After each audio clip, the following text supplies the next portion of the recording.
முன்னாள் நீதிபதி ஒரு பதிவு போட்டிருந்தார். அப்போ நான் என்ன யோசிக்கிறேன் அப்படின்னா, பத்திரிகையாளர் சொல்ல ஆரம்பிச்சிட்டாங்க உங்கள் பிள்ளைங்களை பத்திரமா பாருங்கன்னு, ஒரு சில முக்கிய அரசியல்வாதிகள் சொல்கிறாங்க உங்கள் பிள்ளைங்களை பாருங்கன்னு. ஆமாம், ஒரு நீதிபதி எந்த அளவுக்கு அதை யோசிச்சிருந்தா அந்த பதிவு போட்டிருப்பாரு. டே அவர் ரொம்ப பதட்டமாகவே கொடுக்குறாரு, என்ன ஆகுமோ என்ன ஆகும். அப்போ எந்த அளவுக்கு ஒரு அடுத்த தலைமுறையை கேள்விக்குறியாக்கி வச்சிருக்காங்க. கடைசி நாள் தேர்தல் பிரச்சாரம் பார்த்தீங்கன்னா வந்து அவர் குழந்தைகள் வழியாக அட்டாக் பண்ணதெல்லாம் வந்துட்டு அது ரொம்ப ஒரு தேர்தல் நடத்தை விதிகளுக்கே புறம்பானது புகாரே கொடுத்துருக்கு. இன்னைக்கு உள்ள காலகட்டத்தில் பசங்களை பார்த்தீங்கன்னா 2 அடி அடிச்சுட்டு அவங்க கடைக்கு போயிட்டு அவன் சூசைட் பண்ணிக்கலாம். ஆமாம், 9ஆம் வகுப்பு படிக்கிற பையன் 8ஆம் வகுப்பு படிக்கிற பையன்லாம் அதை தாங்கக்கூடிய மனநிலை நம்மளே அந்த செய்தி எழுதியிருக்கிறோம். ஆமாம், அப்போ இந்த மாதிரியான ஒரு கம்பெயின் அவர் எடுக்கிறாரு. இந்த மாதிரி நீங்கள் குழந்தைங்கலாம் இது வந்து ஆமாம் தேர்தல் நடத்தை விதிகளுக்கே இது புறம்பானது. கரூரில் விஜய் அவர்களுக்காக, விஜய் அவர்களின் கட்சிக்காக ஏற்பாடு செய்யப்பட்ட நிகழ்ச்சியில் ஏற்பட்ட நெரிசலில் 41 பேர் மரணம் அடைந்ததுக்கு காரணம் அது ஏற்பாட்டாளர்கள் தான். அப்படி ஏற்பாட்டாளர்கள் சொல்லும்போது தலைவர் விஜயும் அதில் வந்து அடக்கம். அவரை அன்றைக்கே வந்து கைது பண்ணியிருந்தால் சட்டத்தின் மூலம் அவரை நிறுத்தியிருக்கணும். அண்ணாமலையும் எடப்பாடியும் கரூர் நிகழ்ச்சிக்கு விஜய்க்கு ஆதரவாக இருந்ததால தான் விஜய் கட்சிக்காரங்களே அடுத்த 2 நாளில் நம்ம தப்பே பண்ணலையோ அப்படின்ற போயிட்டாங்க. இப்போ 2 தொகுதி வெற்றி பெற்ற பஞ்சாப்ல பார்த்தீங்கன்னா 7 MP வந்துட்டான். இப்போ அந்த 7 MP வச்சு சட்டசபையை காலி பண்ணுறாங்க. எம்எல்ஏ எல்லாம் பேசிட்டு இருக்காங்க வேலைக்கு. இப்போ ராஜ்மோகனும் ஃபெலிக்ஸ் இவங்கெல்லாம் சேர்ந்து ஒரு கோயிலுக்குள்ள உட்காந்து ஒரு இன்டர்வியூ எடுத்தாங்க. வழக்கு பதிவு பண்ணிருக்காங்க. அது அரெஸ்ட் கூட பண்ணலாம், அந்த கேஸ் பண்ணலாம். அப்ப அதே தான் இவரும் அந்த துண்டை போட்டு இவர் மேல வழக்கே பதிவாகல. அது எதனால ஒருதலை பட்சமா ஏன் பண்ண மாட்டாங்க தெரியும். 4ஆம் தேதி என்ன வேணாலும் ரிசல்ட் வரட்டும். என் கட்சி நிர்வாகிகளும் உறுப்பினர்களும் என்னை ரசிக்கக்கூடிய குழந்தைகளும் நீங்கள்லாம் யாரும் தவறான முடிவுலாம் எடுக்கக்கூடாது. இது வந்து ஒரு தேர்தலுக்கான ரிசல்ட் அப்படின்ற மாதிரி ஒரு ஸ்டேட்மெண்ட். ஒரு நல்ல தலைவனுக்கு அழகா தானே. சீமான் பேசலனா தான் அதிசயம். சீமானுடைய அட்வான்டேஜ் பேச்சு தான். அந்த பேச்சு இல்லைன்னா சீமான் கட்சியே கிடையாது, சீமானும் கிடையாது. இந்த பிஜேபியோட நம்ம அலையன்ஸ் போகிறது இந்த தேர்தலில் தற்கொலைக்கு சமம்ன்றது அவருக்கு தெரியும். இந்த பிரச்சனைகள் வேறு வழி இல்லாமல் அவர் வந்து அதோட போக வேண்டிய ஒரு சூழலுக்கு நிர்பந்திக்கப்படுறாங்க. அதாவது எடப்பாடி அவர்கள் வந்து சாதாரண லீடர் கிடையாது. ஓப்பனாக சொல்லணும்னா 100 ஜெயலலிதாவுக்கு சமமான சசிகலாவே அவர் ஓவர்டேக் பண்ணிட்டு இங்கே வந்து உட்காந்துருக்காங்க.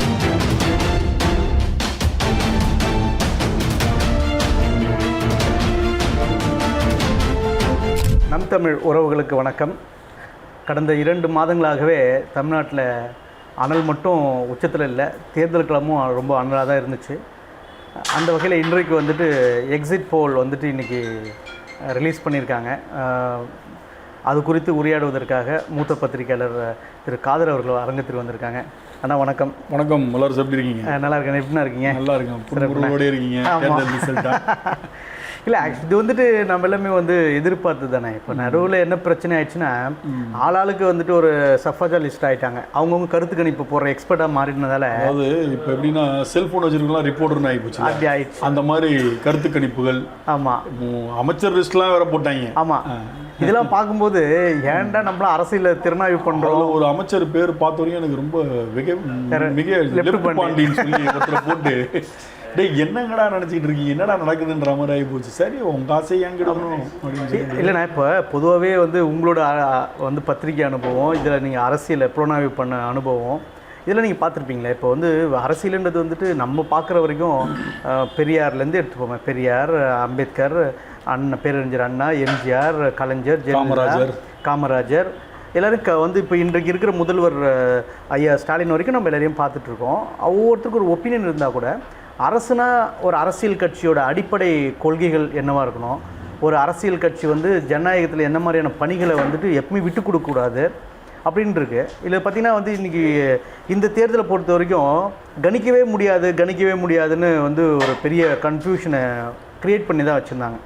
ஆனால் நானும் குறிப்பிட்ட சர்க்கிளில் என்னோடய பதிவுகள்லாம் நான் பேசும்போது எழுதும்போதும் என்ன தான் வந்து இதில் குழப்பம்லாம் இருந்தால் கூட திராவிட முன்னேற்ற கழகம் தான் வந்து ஆட்சி அமைக்கும், குறைந்தபட்சம் வந்து ஒரு 160 சீட்டுக்கு மேலே எடுத்து தான் வெற்றி பெறும்னு நம்ம போட்டிருக்கோம். ஆமாம், கண்டிப்பாக. ஏன்னா இன்றைக்கி அதான் வந்திருக்கு, அதை ஒட்டி தான் வந்து, அதாவது தேர்தல் போலிங்க்கு முன்னாடியுமே இந்த சர்வே தான் போயிட்டு இருந்துச்சு. ஏன்னா இப்போ 160ன்னு சொல்கிறோம், ஒரு சிலர் 170 180 போட்டிருந்தாங்க, ஒரு சிலர் 140 போட்டாங்க. யார் 1-2 பேரை மட்டும் தவிர்த்து மீதி மெஜாரிட்டியாக திமுக தான் ஆட்சிக்கு வரும் எல்லா சர்வேயுமே போட்டுட்டு இருந்தாங்க.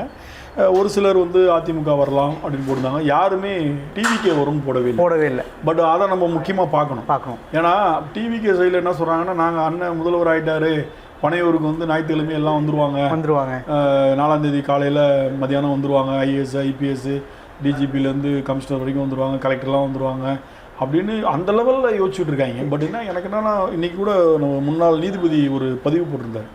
அப்போ நான் என்ன யோசிக்கிறேன் அப்படின்னா, பத்திரிகையாளர் சொல்ல ஆரம்பிச்சிட்டாங்க உங்கள் பிள்ளைங்களை பத்திரமா பாருங்கன்னு, ஒரு சில முக்கிய அரசியல்வாதிகள் சொல்கிறாங்க உங்கள் பிள்ளைங்களை பாருங்கன்னு.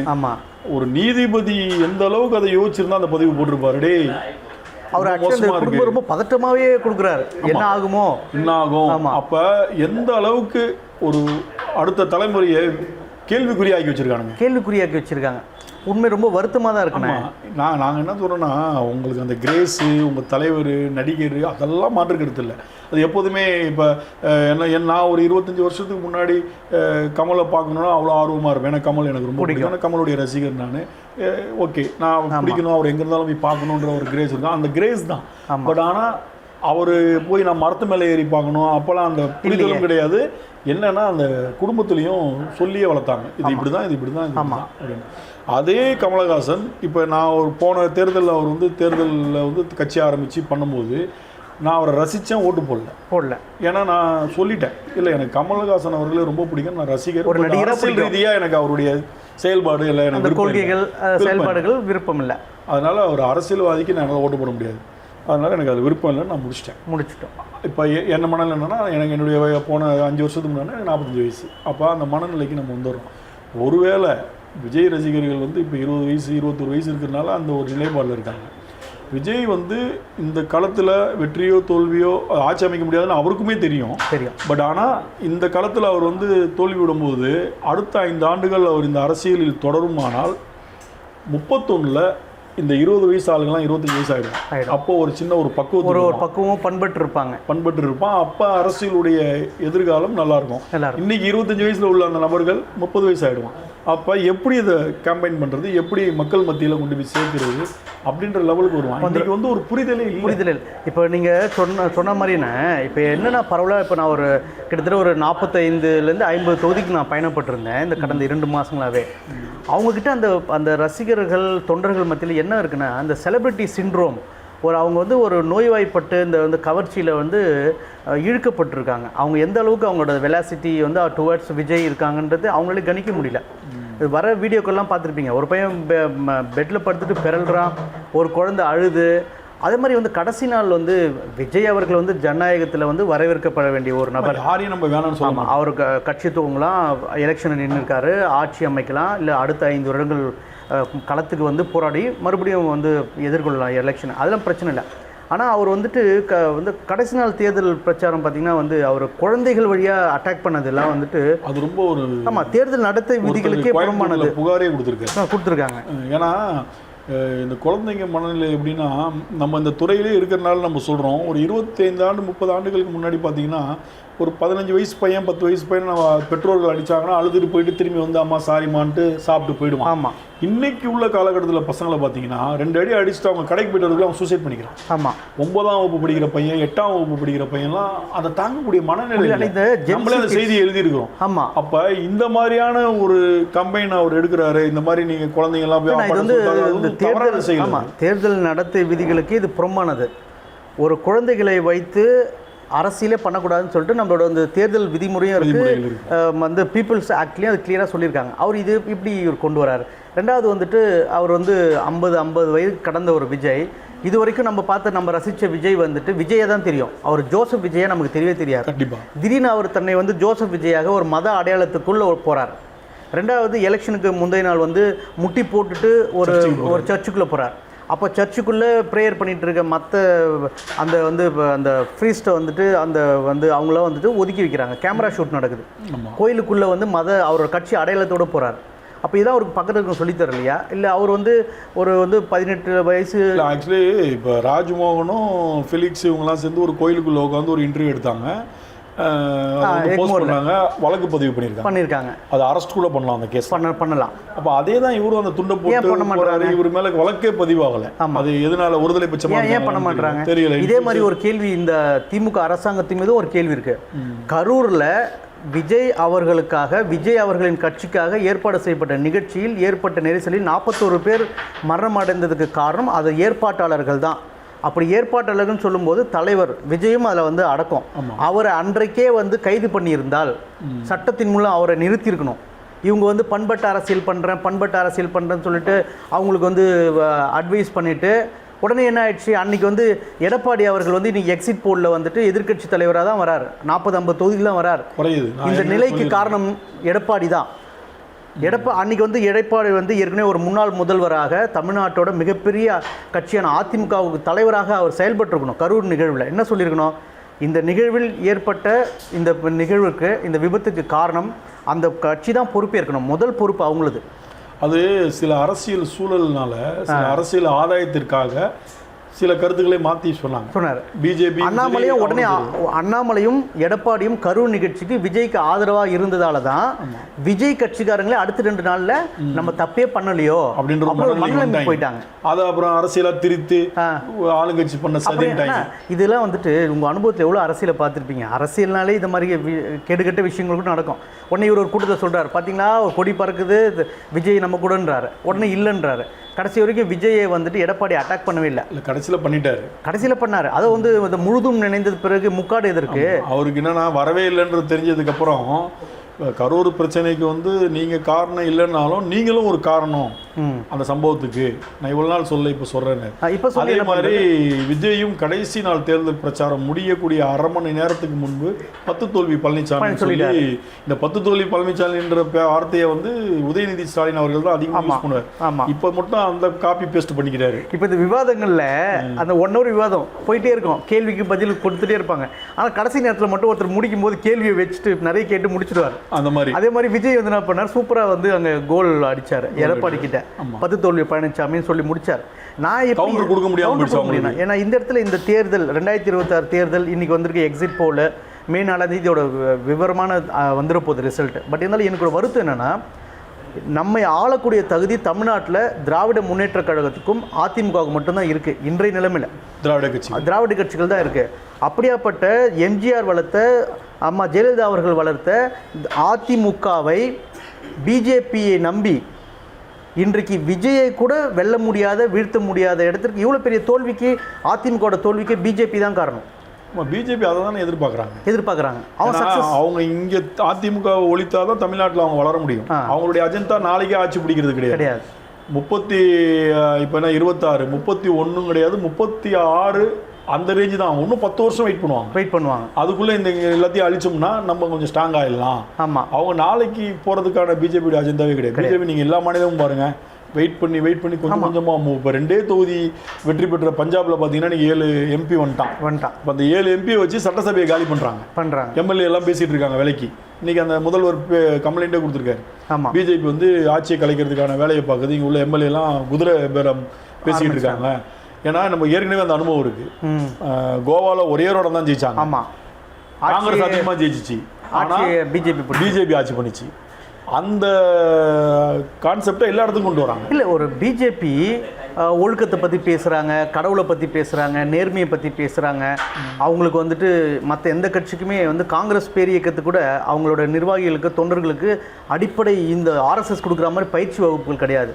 ஆனால் அப்படியாப்பட்ட பயிற்சிகளில் இவ்வளோ பெரிய துரோகத்தை, கேவலத்தை, அரசியல் நாகரிகத்தை சீரழிக்கிற வகையில் பிஜேபி நடந்துக்குது. இவங்களுக்குலாம் வந்து ஒரு எண்டே கிடையாதா? இந்த எண்டு இல்லை, அதான் அவங்களுடைய அரசியல்.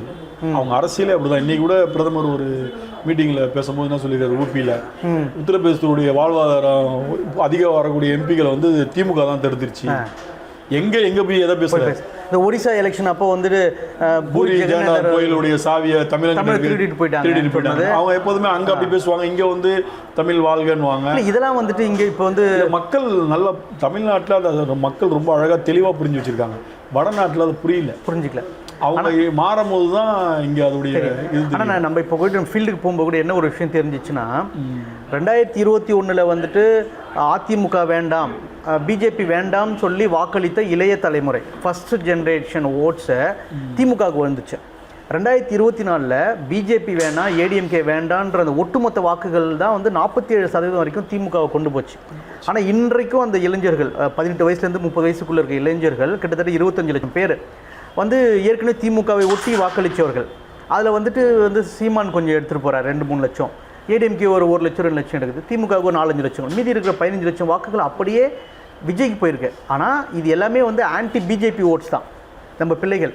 ஆனால் வந்து விஜய் வந்துட்டு இந்த வாக்குகளை இந்த வாக்களித்த மக்களை அவர் சரியாக பயன்படுத்துவாரா அப்படின்ற இந்த ஒரு திருக்குறள் கூட ஒன்று இருக்குது. இந்த கத்தி யார் கையில் இருக்கணுன்றதை பொறுத்து தான் அந்த கத்திக்கு மரியாதை. கண்டிப்பாக விஜய் வந்து குழந்தைங்களை வச்சு வாக்கு கேட்கறது, பெண்களுக்கு வந்துட்டு இப்போ ஒழுக்கத்தை சொல்லிக் கொடுக்காம, பண்பாடை சொல்லிக் கொடுக்காம. இப்போ கூட இப்போ உயர்நீதிமன்ற முன்னாள் நீதிபதி அவர்கள் இந்த கருத்தை சொல்லியிருக்காருன்னா, என்ன கேட்டால் விஜய் இந்த மாதிரி ஒரு ஸ்டேட்மெண்ட் விடணும். 4ஆம் தேதி என்ன வேணாலும் ரிசல்ட் வரட்டும், என் கட்சி நிர்வாகிகளும் உறுப்பினர்களும் என்னை ரசிக்கக்கூடிய குழந்தைகளும் நீங்கள்லாம் யாரும் தவறான முடிவுலாம் எடுக்கக்கூடாது, இது வந்து ஒரு தேர்தலுக்கான ரிசல்ட்டு, அடுத்து நம்ம திரும்பி ட்ரை பண்ணலாம், தோல்வி விட்டால் ட்ரை பண்ணலாம் அப்படின்ற மாதிரி ஒரு ஸ்டேட்மெண்ட். ஒரு நல்ல தலைவனுக்கு அழகாக தானே. அதாவது நானும் ஒரு இடத்துல பதிவு பண்ணியிருந்தேன், தேர்தலும் தமிழ்நாட்டுக்கு புதிதல்ல, வெற்றியும் தோல்வியும் இந்த கட்சிகளுக்கு புதிதல்ல. வெற்றின்னா அடுத்து தோல்வி இருக்கும், தோல்வியையும் வெற்றி நிலையானதல்ல. அப்போ இந்த பக்கம் மாதிரி வரும். அதுக்கு இவங்களே பார்த்துருக்காங்க, 91 ஆமாம் பெரிய வெற்றி பெற்ற அதிமுக 96ல் 4 தொகுதி தான் ஜெயிச்சிருக்காங்க. அந்த அம்மாவே தோக்குறாங்க. அதே திரும்பி மாறும்போது ஆட்சிக்கு வராங்க, திரும்பி தோக்குறாங்க. எதிர்கட்சியாக வர முடியாத திமுக மீண்டும் எதிர்கட்சி பெரிய லெவலில் வந்து உட்கார்றாங்க, அடுத்து ஆட்சி பிடிக்கிறாங்க. அதனால வெற்றி தோல்விகள் என்பது வந்து அரசியலில் எல்லாருக்குமே பொதுவானது. ஆனால் வந்து விஜயை சார்ந்தவர்கள் இருக்காங்களே, நீங்கள் ஸ்டார்டிங்லேயே சொன்னீங்க, அவர் இப்போவே வந்துட்டு வீட்டுக்குள்ளே நடக்கும்போதே முதலமைச்சர் மாதிரியே நடக்கிறாராம். அவர் யார்கிட்ட பேசும்போது முதலமைச்சர் மாதிரியே இருக்காராம். யாரோ 2 IAS IPS கூட நேற்று அவரை போய் சந்தித்த உடனே இவர் ரொம்ப பீக்குக்கு போயிட்டு இருக்காரு. அவர் பிறந்து வளர்ந்து போகாத திருச்செந்தூர் கோயிலுக்கு போகிறார், யாகம் நடத்துகிறார். இன்றைக்கி வந்து ஷீரடி பாபா கோயிலுக்கு போயிருக்கார். ஏன் இது எலெக்ஷன் மாதிரி போயிருந்தால் அவர் வந்து அவர் மேலே மத முத்திரை விழுந்திருக்கும். ஒரு ஜோசப் வந்து விஜய் என்று கிறிஸ்துவ வாக்குகளை பிஜேபிக்காக பிரித்திருக்கிறார். ஆமாம், அதனை இப்போ இங்கே உண்மையாக இதே விஜய் முன்னாடி எலெக்ஷன் மாதிரி திருச்செந்தூர் கோயிலுக்கும் ஷீரடி பாபா கோயிலுக்கும் போயிருக்க வேண்டியது தானே. அப்போ அவர் ஆப்ரேட் பண்ணுறவங்க தவறான ஆட்களாக தெரியுறாங்க. இது எதையுமே விஜயா செய்கிறதில்ல, அவருக்கு சொல்கிறாங்க, செய்கிறார். விஜய்க்கு இந்த மாதிரி இன்ஸ்ட்ரக்ஷன் கொடுக்குறாங்க, நீ இங்கே போ, 10 மணிக்கு அங்கே போ, 12 மணிக்கு, இதுதான் நடந்துகிட்டு இருக்கு. விஜய் என்ற ஒரு தனிப்பட்ட மனிதன் வந்து இண்டிவிஜுவலாக யோசித்து சிந்திச்சு செஞ்சால் இந்த மாதிரியான தவறுகள் நடக்காது. ஏன்னா அதில் நாலேஜ் உள்ள ஆள். ஒரு படத்தில் நடிக்கிறாரு அப்படின்னும் போது டைலாக் பார்த்து படித்தாலும் அந்த டைலாகை உள்வாங்கும் போது அந்த கதாபாத்திரமாக நம்ம மாறணும். அப்போ அந்த கதாபாத்திரமாக மாறும் போது அது என்னென்ன பண்ணுன்றது அவருக்கு தெரியும். அதனுடைய தாக்கம் கண்டிப்பாக அந்த நடிகர் மேலே இருந்துக்கிட்டே இருக்கும். அப்போ ஒரு விரல் புரட்சின்னு இந்த படத்தில் பண்ணார் இல்லையா? ஆமாம், எலெக்ஷனு சிஎம் அதெல்லாம் போச்சுல, அது என்னது சர்க்கார். உண்மையிலேயே நான் சொல்லணும்னா அந்த படத்தில் வந்த டைலாகை மட்டுமே எழுதி வச்சு ஒரு பிரச்சாரம் பண்ணியிருந்தா 30% ஓட்டு வாங்கியிருக்கேன். ஆமாம், ஏன்னா அது எல்லாமே அந்த லெவலில் இருந்துச்சு. அதை ஃபாலோ பண்ணாலே விஜய்க்கு இந்த வாட்டி பெரிய லெவலில் ஒரு அப்ரோச் கிடைச்சிருக்கும். அதையே கோட்டை விட்டார். இப்போ அதில் உள்ளதெல்லாம் பயங்கர ஆக்ரோஷமாக இருக்கும். டெம்ப்ட் ஏற்றும் அந்த வசனங்கள், மக்கள் கொதிச்சு இருந்து வந்து ஓட்டு போடுறது, அதை பேசியிருந்தாலே இவர் ஜெயிச்சிருப்பாரு சீரியஸா. ஒருவேளை அது சன் டிவி தயாரிச்சனால ரைட்ஸ் கொடுக்கலையோ தெரியல. ஒரு தலைவர் வந்துட்டு மக்களை சந்திக்கணும், இவர் மக்களை சந்திக்கல. 234 தொகுதிகளை பிரச்சாரத்துக்கு போயிருக்கணும், பிரச்சாரத்தை இவரே ரத்து பண்ணுறாரு. ஆமாம், ஒரு CNN வந்துட்டு அந்த கான்க்ளேவ் ஒன்று நடத்தினாங்க.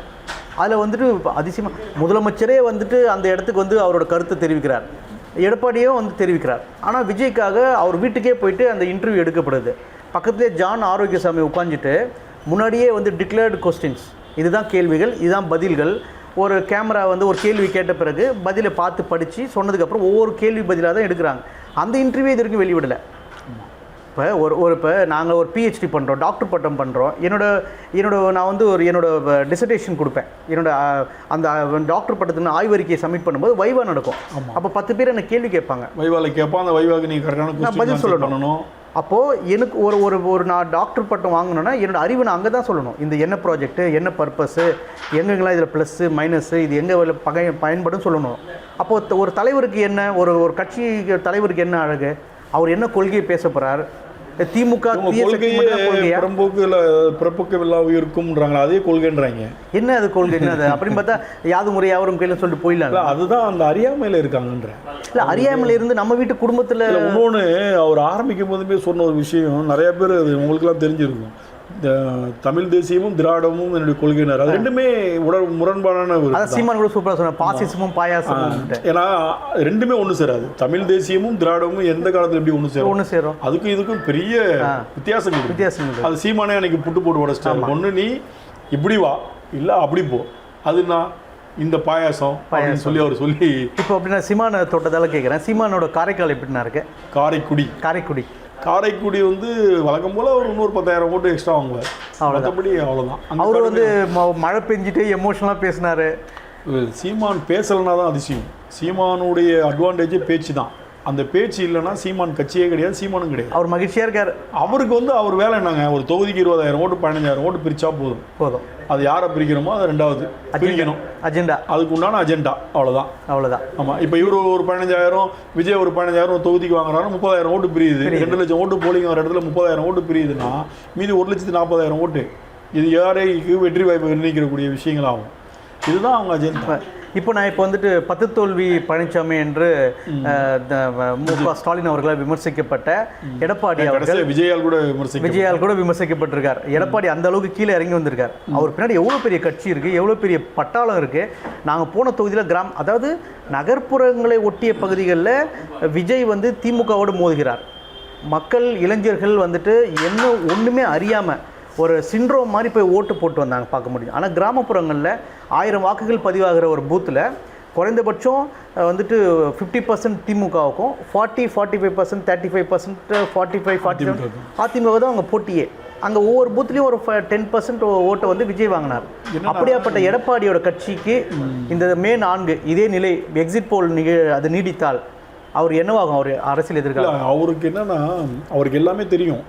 இந்த பிஜேபியோட நம்ம அலையன்ஸ் போகிறது இந்த தேர்தலில் தற்கொலைக்கு சமம்ன்றது அவருக்கு தெரியும். ஆனால் சில நெருக்கடிகள், சில பிரச்சனைகள், வேறு வழி இல்லாமல் அவர் அதோட போக வேண்டிய ஒரு சூழலுக்கு நிர்பந்திக்கப்படுறார். ஆனால் கட்சி பெருசா குடும்பம் பெருசானா கட்சியை விட குடும்பம் தான் பெருசுன்ற மாதிரி. எப்படின்னா இது எத்தனை ஆயிரம் இல்லை, அது விஜய் எடப்பாடி அவர்களுடைய மைனஸ்ன்னு எடுத்துக்கிட்டிங்கன்னா அவர் ஏன்னா இன்னும் அந்த கட்சியினரில் பெரும்பான்மையினர் அவரை தலைவராகவே ஏற்றுக்கல. அதே அதிமுகவுடைய பலம் அப்படின்னா சிம்பல் ரெட்டைகளை. அந்த ரெட்டைகளை தான் எதிர்கட்சி தலைவராக ஆகக்கூடிய ஒரு வாய்ப்பை ஏற்படுத்தி தருது. அந்த ரெட்டைகளையும் இல்லைன்னா எதிர்கட்சி தலைவராக கூட ஆக முடியாது. அவருடைய நிலைப்பாடையும் அவருடைய சில சூழல்களையும் அவர் மாற்றாமல் இருக்கிற பட்சத்தில் அவர் முன்னேற முடியாது. அதை மாற்றி வேற மாதிரி வந்தாருன்னா போன வாட்டி மாதிரி வருவார். ஏன்னா தேர்தலே அம்மா இருக்கும்போது இறந்துட்டாங்க, வந்தார், சிஎம் ஆகிட்டார். முதல் தேர்தலில் அவர் சந்திக்கிறாரு, சட்டசபை தேர்தலே ஒரு 65 இடம் ஜெயிக்கிறாருன்னும் போது அது ஒரு பெரிய விஷயம். ஏன்னா அந்த சிம்பலுக்கும் அதுக்காக நடந்தது தான். ஏன்னா ஒரு பெரிய லெவலில் அவர் கூட்டம் வர்றதில்லை, நமக்கே தெரியும். ஆனால் கடைசி நேரங்களில் அவரோட கூட்டம், அவரோட பரப்புரைக்கு நிறைய கூட்டம் வந்துச்சு. அவர் எழுச்சியாகவும் பேசினார். ஆனால் கடைசி நேரங்களில் கரூரில் போய் செந்தில் பாலாஜியை இறங்கி விமர்சனம், இடையில அவர் ரொம்ப செங்கோட்டையன் பேச ஆரம்பிச்சிட்டார். ரொம்ப பதட்டமாக இருந்தார். அதான் அந்த தோல்வி பயம்னு சொல்லுவாங்க. அது ஆனால் நல்ல ஒரு லீடர் தான். அதாவது எடப்பாடி அவர்கள் சாதாரண லீடர் கிடையாது.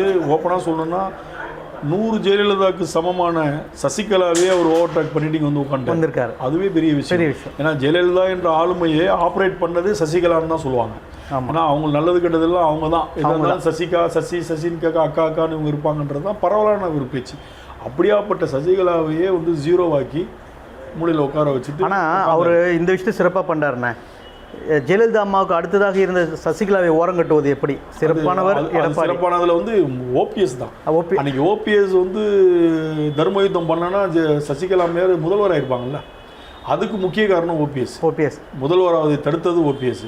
அதுக்கப்புறம் வெளியேற்றியது எடப்பாடி. ஆமாம், நமக்கு கொடுத்துட்டாங்க சிஎம்மா, இன்னும் எங்கள் கிட்ட போகணுன்னு அது பிஜேபியுடைய சப்போர்ட்டில் மொத்தமாக காலி பண்ணது எடப்பாடி. செங்கோட்டையனை வெளியேற்றிட்டார், ஓபிஎஸ் வெளியேற்றப்பட்டார், வைத்தியலிங்கம் வெளியேற்றப்பட்டார், பிஹெச் பாண்டியன் பையன் மனோஜ் பாண்டியனுக்கு வெளியேறிட்டாங்க.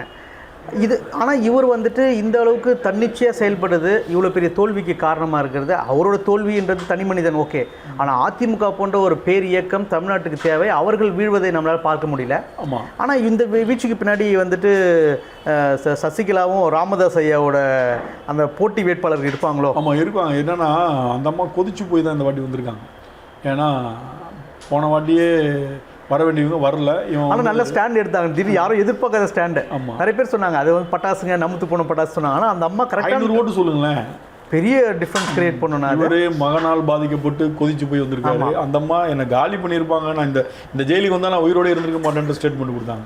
அதனால இந்த அரசியல் ஒரு ஒரு ஒரு 1 இயர் இனத்துலேருந்து ஒரு நண்பரை சந்தித்தேன், 55-60 வயசு. அவர் சொல்கிறார், சார் எங்களை பற்றி கவலை இல்லை சார், எங்கள் ஐயா ராமதாஸை வந்துட்டு அன்புமணி அழ வச்சிட்டார் சார், அதனால் அன்புமணி ராமதாஸை தோற்கடிப்பது தான் எங்களோட லட்சியம் சார்.